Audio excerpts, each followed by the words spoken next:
The night I found my own name inside the Mafia Boss's private file, I realized my life had never been as ordinary as I thought. Rain tapped against the tall windows of the Blackwood mansion, soft and steady, while I carried a silver tray through the marble hallway. My name is Emma Carter. I was 28 years old, a maid by necessity, not by choice, and I had become very good at making myself invisible. I knew which doors creaked, which guests preferred coffee instead of tea, and which polished floors showed footprints before anyone else noticed them. That night, hundreds of dollars worth of crystal glittered beneath the chandeliers, and people in tailored suits laughed over conversations I was never supposed to hear. Then I saw him. Nathan Blackwood, the Mafia Boss.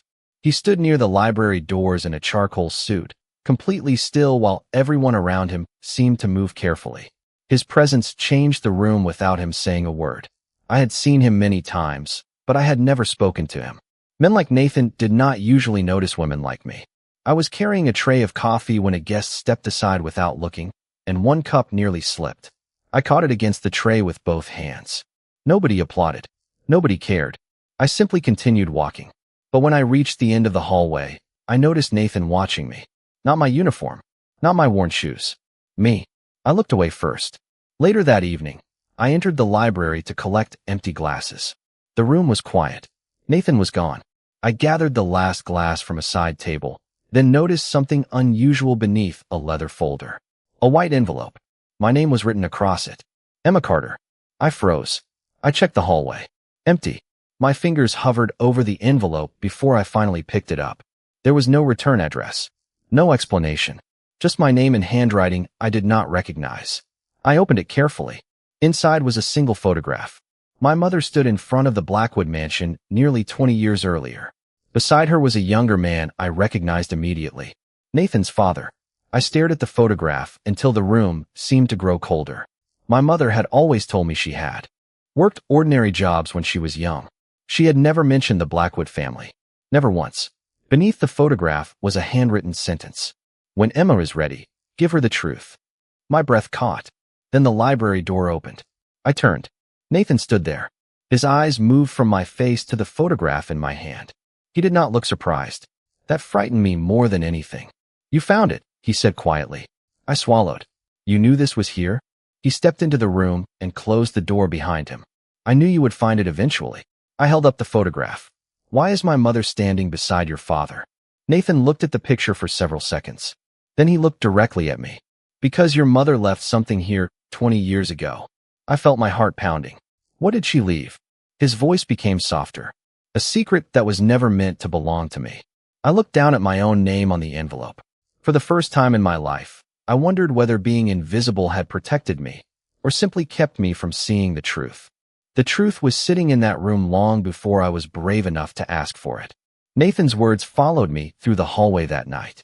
I could hear the rain against the windows again, but everything inside the mansion felt different. I was still the maid who knew which rooms needed cleaning before sunrise. Still Emma Carter. Still 28. But now I knew my mother had a connection to the Blackwood family, and Nathan had known about it all along. I barely slept.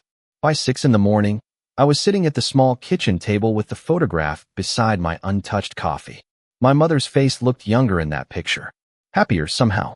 I had spent years believing she had lived a simple life before raising me. Now I wondered how much of that simplicity had been carefully constructed.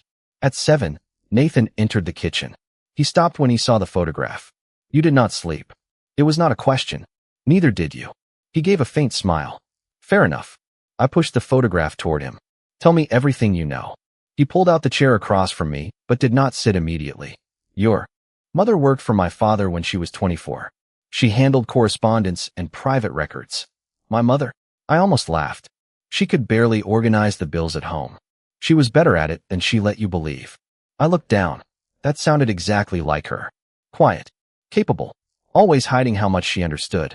Nathan, finally Saturday, 20 years ago, my father discovered that several important records had been altered.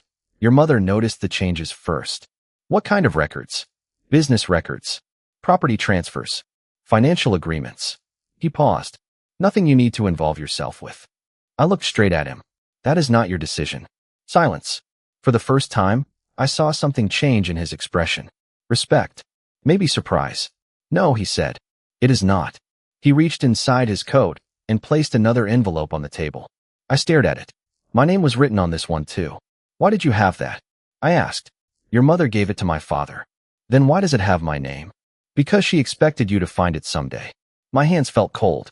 I opened the envelope. Inside was a letter dated 19 years ago. The handwriting was unmistakably my mother's. I read the first line, and my breath stopped. Emma, if you are reading this, then you are old enough to know that the life I built for you is not the life I was born into. I read slowly. Every sentence felt like another door opening. She wrote about leaving the Blackwood family, about wanting me to grow up without fear, and about one final decision she had made before disappearing from their world. She never described Nathan's family as evil. She simply said their world demanded too many sacrifices from ordinary people. At the bottom of the page was one sentence underlined twice. Do not let anyone decide what your life should become. I lowered the letter. She knew this would happen. Nathan nodded. She knew the truth would eventually find you. And you were supposed to give me this?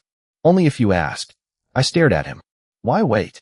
He looked toward the rain-streaked window. Because your mother asked me to protect your freedom, not reveal your past. That answer unsettled me. I had expected manipulation. Instead, I found restraint. You could have told me years ago. Yes. Why did you not? Nathan looked back at me. Because protecting someone does not always mean telling them what you think they need to know. I folded the letter carefully. Then what happens now? His answer came quietly.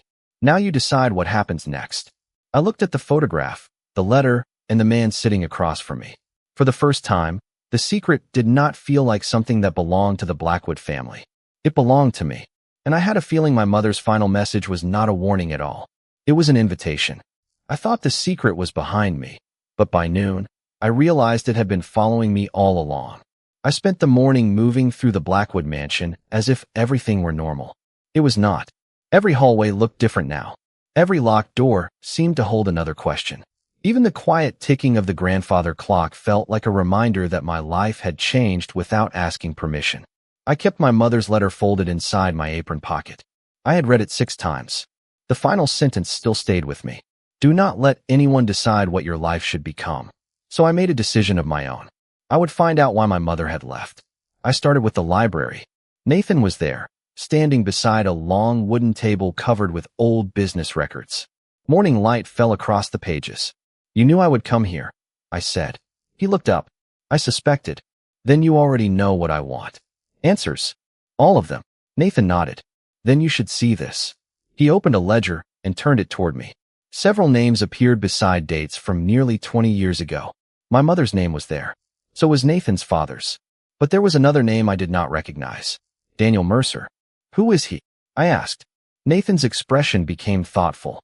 A former business advisor. Was he involved with my mother? He was involved with the records she discovered. I leaned closer. The pages showed transfers between companies, property purchases, and payments that seemed ordinary until I noticed something strange. The same amount appeared repeatedly. $10,000. Always on the same date each year. What was that? I asked. A trust. Nathan pointed to a note at the bottom of the page. Your mother established it. I stared at him. For me? Yes. My throat tightened. I had never heard of a trust. Never received money. Never even known one existed. Where is it now? Untouched. Why? Nathan hesitated. Because your mother placed a condition on it. What condition? You had to claim it yourself. I almost smiled. That sounds like her. Nathan watched me carefully. There is more. He opened a second folder. Inside was a letter from a law firm in Connecticut. My mother's name appeared at the top. The letter stated that the trust could only be accessed after I completed a simple requirement. I had to meet the person named in a separate document. I looked at Nathan. Who? He slid the document across the table. Daniel Mercer. My stomach tightened. He is still alive? Yes. Where? Hartford. I looked at the address. It was less than 2 hours away. Then I am going. Nathan's eyebrows lifted slightly. You do not have to go today. I know. I folded the document. That is why I am choosing to. He was quiet for a moment. Then he reached for his phone. I will arrange transportation. I shook my head. No, he paused. No. I appreciate the offer, but I can drive myself. A faint smile appeared on his face. You are determined. My mother left me a mystery. I intend to solve it. I walked toward the door, then stopped. Nathan. Yes. Thank you for not trying to stop me. His expression softened. I told you. It is your decision. I left the library carrying the address in my hand. But as I stepped into the hallway, I noticed something I had missed before. A small photograph rested on a console table. It showed my mother standing beside Daniel Mercer outside a building in Hartford. On the back, written in her handwriting, were 7 words. If he remembers, he will tell you why. I stared at the photograph. Then I heard Nathan's footsteps behind me. Emma, he said quietly. I turned. He looked at the picture, and for the first time, his calm expression disappeared. You should not go there alone. I held his gaze. Why? He looked at the photograph again. Because Daniel Mercer knows what happened the night your mother left. Sometimes the person who knows the truth is not the person you expect to trust. By 8 that morning, I had packed a small bag and placed my mother's photograph inside the front pocket. Hartford was less than 2 hours away, but the drive felt like I was crossing into another life. Nathan waited near the mansion entrance when I came downstairs. He wore a dark coat, his expression calm, his full-sleeve tattoos barely visible beneath the fabric. I am driving, he said. I stopped beside the door. I thought I made myself clear yesterday. You did. Then why are you still here? Because you asked why you should not go alone. I looked at him. That was not permission. A faint smile touched his face. I know. For a moment, neither of us moved. Then I picked up my bag. Fine. But this is my decision. Agreed. We left the mansion without another word. The road to Hartford was quiet beneath a pale winter sky. For nearly 30 minutes, I watched the landscape pass through the window. Finally, I asked, what happened the night my mother left? Nathan kept his eyes on the road. I do not know everything. But you know something. I know my father argued with Daniel Mercer. About my mother? About the records she discovered. I turned toward him. And after that, your mother left the Blackwood estate before sunrise.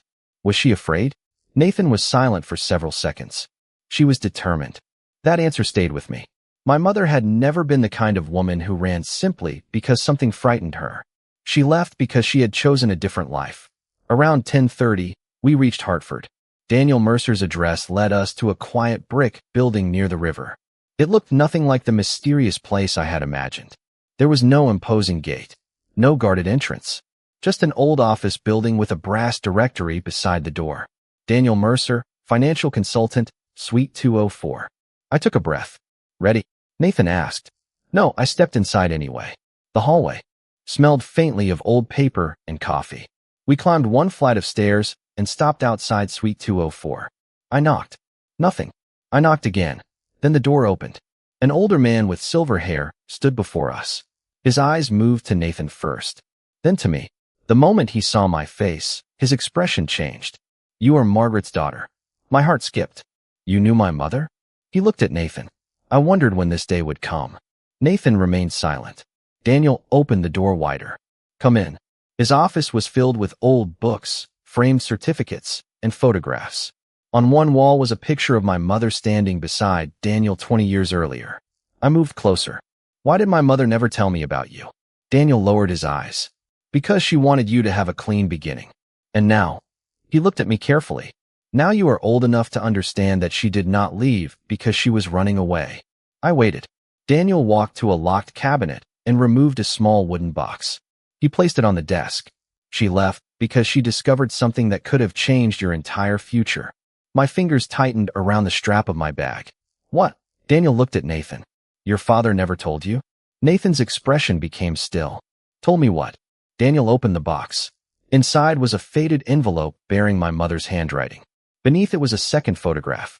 This one showed my mother holding a baby. Me. On the back were 4 words that made my chest tighten. He promised to protect her. I looked at Nathan.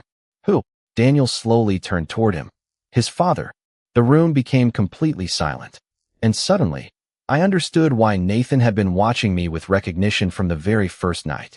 The promise my mother feared had nothing to do with money, power, or the Blackwood name. It was about me. I could barely breathe as Daniel's words settled over the room. I looked at Nathan, waiting for him to deny what I had just heard. He did not. His silence answered before his voice ever could. What did my father promise? I asked. Nathan lowered his eyes for a moment. To keep you safe. From what? Daniel stepped toward the window and looked out at the quiet street. Your mother discovered that someone had been using your father's companies to move money without authorization. She found documents connecting several businesses to accounts that did not belong to them. I listened carefully, and she knew who was responsible. She knew enough to understand that the situation could become dangerous for anyone connected to it. Nathan finally spoke. My father wanted your mother to stay, but she refused. Yes. Daniel opened the wooden box again and removed another letter. She wanted you to grow up somewhere completely separate from the Blackwood world. He handed it to me. My mother's handwriting filled the page. I read slowly. She wrote about me as a child, about wanting me to know ordinary mornings, school lunches, birthday candles, and quiet weekends. She wanted me to have choices she never felt she had. Then I reached the final lines. If anything happens to me, do not bring Emma into this world unless she comes willingly. My eyes blurred. I folded the letter against my chest. She knew she might never come back. Daniel nodded. She believed leaving was the safest choice. I looked at Nathan. And your father agreed to protect me? Yes. Why would he care about me? Nathan's answer was quiet. Because my father respected your mother. She was one of the few people who ever challenged him without fear. I looked at the photograph of my mother holding me. Suddenly, I remembered something from childhood. A small silver key she kept in a jewelry box. She had always told me it was only an old keepsake. The key, I whispered. Nathan looked at me. What key? I reached into my bag and pulled out a small chain. The silver key hung from it. Daniel stared at it. She gave that to you? When I turned 18. His expression changed. Then she knew you would eventually find the box. Nathan stepped closer, but stopped before reaching for it. Do you know what it opens? I shook my head. Daniel walked to the cabinet and removed a small notebook. He opened a page near the middle. There was a sketch of the same key. Beneath it was an address. That is in Manhattan, Nathan said. An old building. Owned by my father. I looked between them. What is there? Daniel hesitated. A private archive. My heart began to race. And why would my mother leave a key to it? Daniel looked at me with quiet sadness. Because she wanted you to see something for yourself when you were ready. I turned toward Nathan. Did you know about the archive? He nodded. I knew it existed. I did not know your mother had given you the key. Then we go there. Nathan looked at me carefully. Only if you are certain. I held the key tightly in my palm. I have spent my whole life being protected from a truth I never understood. I am done being afraid of it. Nathan nodded. Daniel placed the notebook inside the wooden box and closed the lid. Then tomorrow, you will learn why your mother believed the archive should belong to you.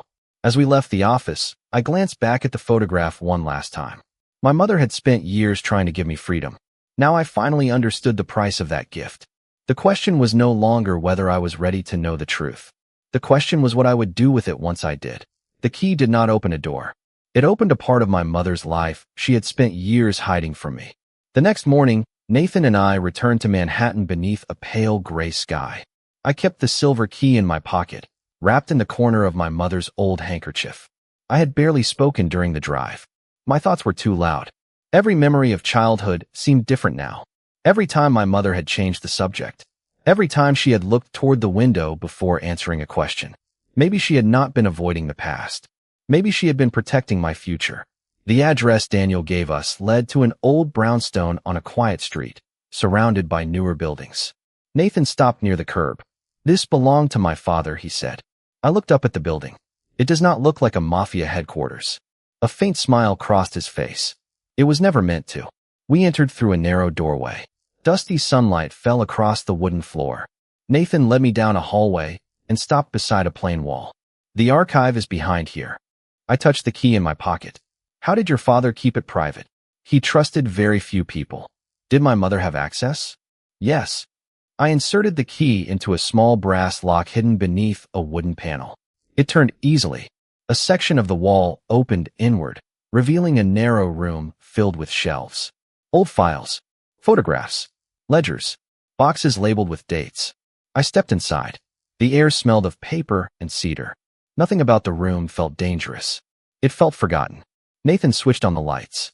I walked slowly along the shelves until I saw a box marked with my mother's initials. MC. My hands trembled as I lifted it. Nathan remained several feet away. He did not touch it. Inside were letters, photographs, and documents tied together with a faded blue ribbon. The first photograph showed my mother at 24. The second showed her beside Nathan's father. The third showed a much younger Nathan standing several feet away, looking at them. I looked at him. You knew her. I met her a few times. Why did you never tell me? Because I promised my father I would respect her decision. I opened another letter. This one was addressed to Nathan's father. My mother's words were simple. She thanked him for helping her establish the trust in my name. Then she wrote something that made me stop reading. One day, Emma may believe she was rescued by your family. Please make sure she understands that she rescued herself. I read the sentence again. Nathan watched me quietly.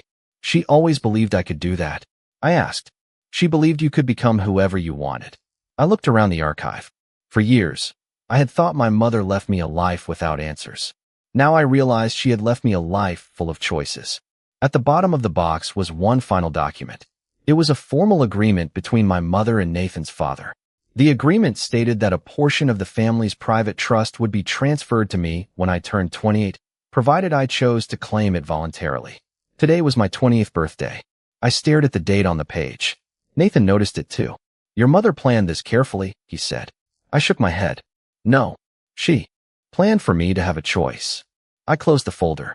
I do not want money from your family. Nathan did not argue. Then you do not have to take it. I looked at him, surprised. That is all. That is all. You are not going to convince me?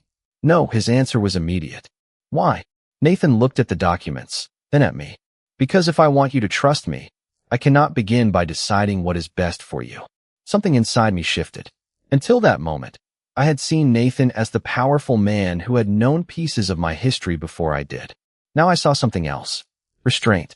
He could have used every secret in that room to influence me. Instead, he stepped back. I placed the trust documents into the box. Then I chose something else. What? I looked at the shelves, then at my mother's photograph. I chose to learn what she was trying to teach me. Nathan nodded. And what was that? I held the silver key in my palm. That my life belongs to me. Outside, the city continued moving as if nothing had changed. But inside that quiet archive, I finally understood the difference between being protected and being controlled. My mother had spent 20 years making sure I knew the difference. And now, for the first time, I was ready to use it. I thought freedom meant walking away from Nathan, until I realized freedom meant knowing I could stay without owing him anything. The sentence stayed in my mind as we left the archive. Outside, Manhattan had turned bright beneath the afternoon sun. Cars moved along the street. People hurried past with coffee cups in their hands, and nobody knew that my entire understanding of my family had changed inside a hidden room. I slipped the silver key into my coat pocket. It felt different now, not like a secret, more like a reminder. Nathan walked beside me without saying anything. For once, I was the one who broke the silence. I need a job. He looked at me. You have one. I mean a different one. His expression remained calm. What do you want to do? I almost laughed. Nobody had asked me that question in years. I do not know. Then find out. I stopped walking. That is it. That is it. You are not going to offer me something. Nathan shook his head. Not unless you ask. I studied him. You are very different from what I expected. Most people are. We continued down the sidewalk. I thought about the trust, the archive, and my mother's letter. Then an idea came to me. I used to want to work in hotel management. Nathan looked toward me. Why did you stop? Money. School was expensive. Life happened. Do you still want it? I nodded slowly. Yes. Nathan took out his phone. There is a management training program at the Harrison Hotel. I immediately raised my hand. No favors. He put the phone away. I was going to tell you to apply. You were. Yes. And if I get rejected? Then you apply somewhere else. I smiled despite myself. You make everything sound simple. Some things are. The next morning, I submitted my application. For the first time, I was not applying for a position because I needed to survive. I was applying because I wanted something. 3 days later, I received an invitation for an interview. The hotel manager, Susan Miller, asked me about my experience.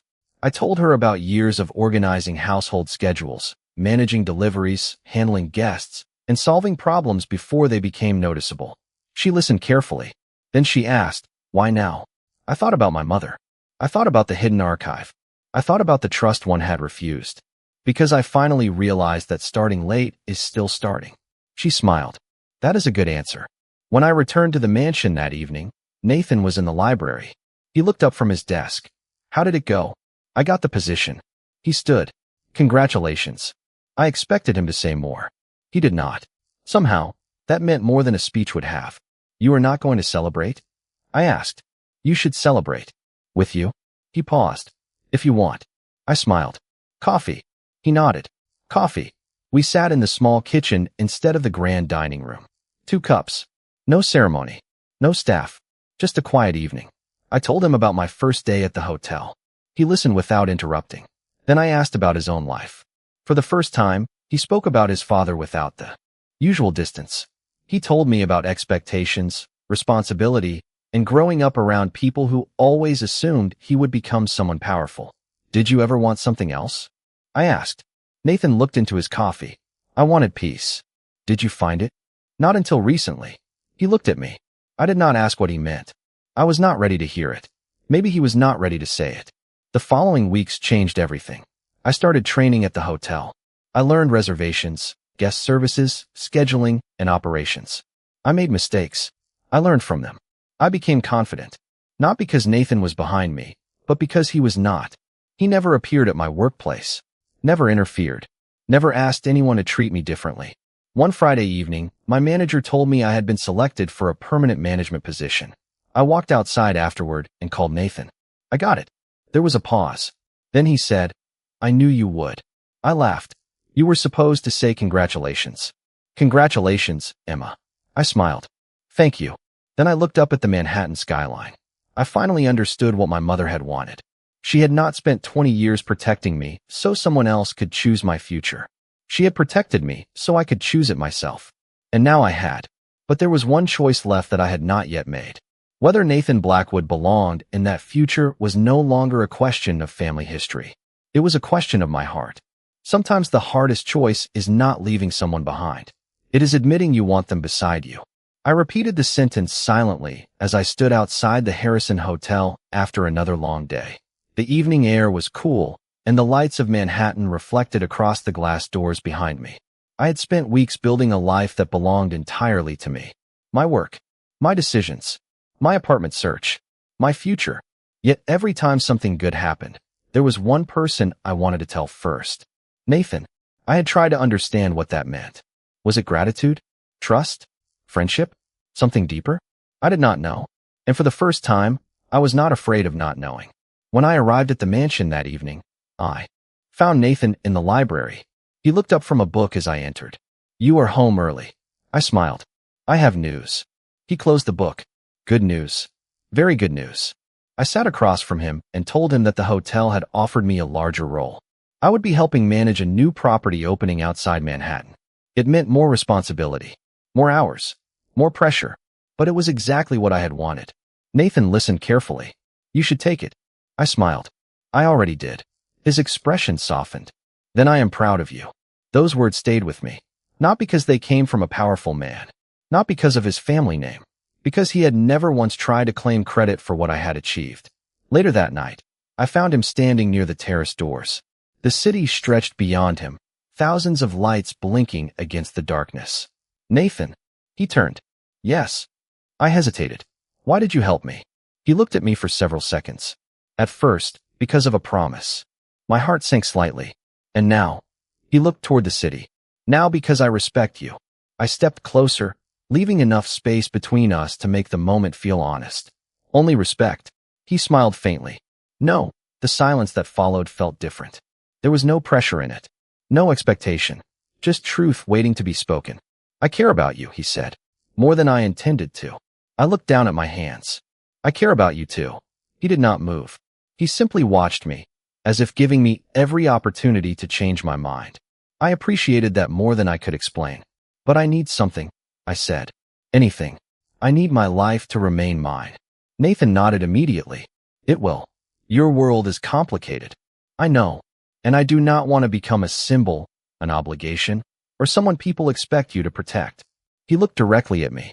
Then I will never make you one. My eyes filled with tears, but I smiled. You know, you are surprisingly good at listening. I have had practice. I laughed softly. It was the first time I realized how comfortable silence could feel between two people. No grand promises. No dramatic declarations.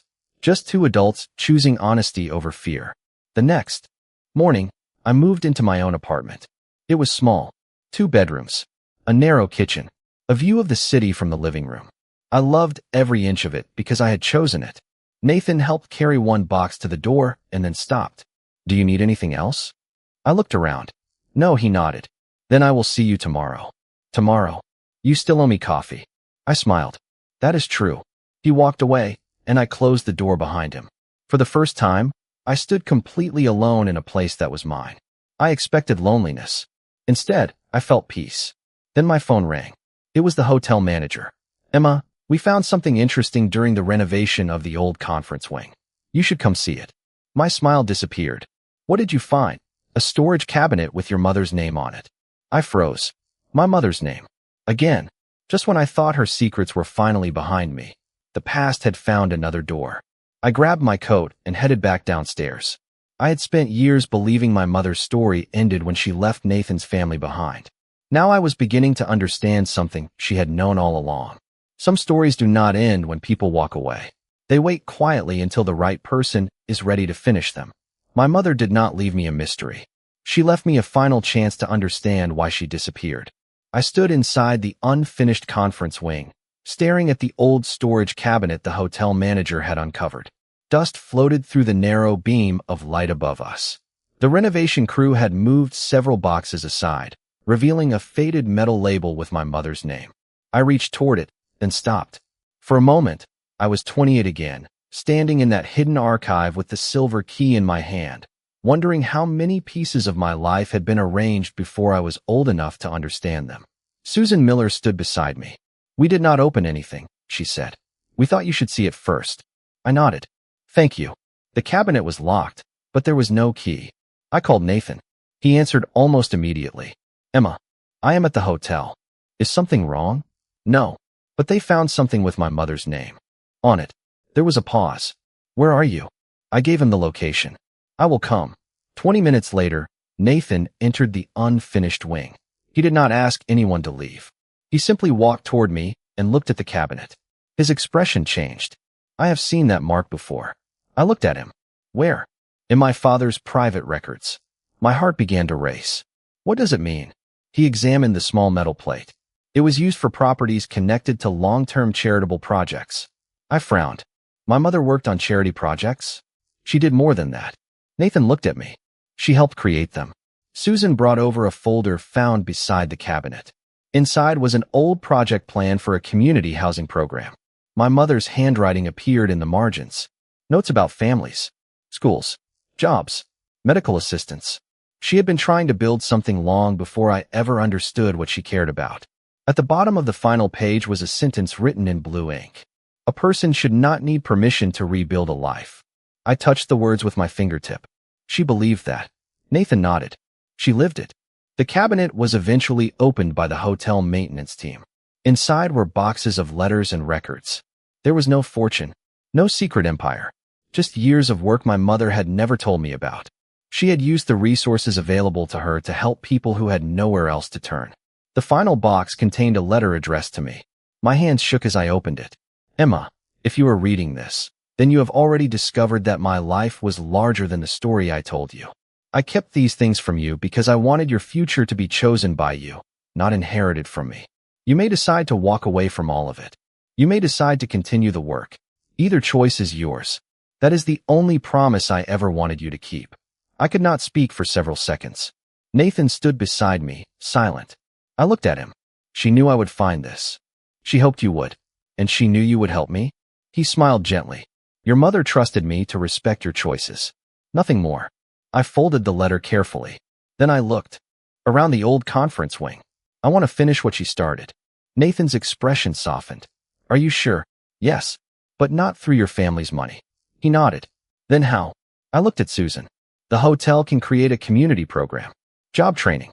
Scholarships. Support for families trying to rebuild. Susan smiled. We can do that. Nathan looked at me. And I can help without controlling it. I smiled. Exactly. Months later, the first program opened. The old conference wing became a training center. People came for classes, interviews, and opportunities. I stood at the entrance on opening morning, holding my mother's photograph. Nathan stood beside me. We did not need to say much. The city outside was loud, bright, and restless. But inside that building, something quieter was happening. A promise was becoming a future. I finally understood why my mother had spent so many years keeping her distance from Nathan's world. She had never wanted me to inherit power. She wanted me to inherit courage. I turned to Nathan. Do you regret meeting me? He smiled. Not for a second. Even with all the secrets? Especially because you found your own way through them. I looked at the people entering the new center and felt something I had not felt in years. Peace. Not the kind that comes from having every answer. The kind that comes from knowing you can face whatever comes next. My mother had once written that a life should belong to the person living it. For years, I thought that meant walking away from everyone who had ever influenced me. Now I understood something deeper. Freedom was not about standing alone. It was about choosing who could stand beside you. I reached for Nathan's hand. He took it gently. No promises were spoken. None were needed. The city moved around us, carrying old stories into new mornings. And for the first time, I was not afraid of what came next. I had my mother's courage. I had my own voice. And beside me stood the man who had finally learned that loving someone did not mean deciding their future. It meant giving them the freedom to choose it.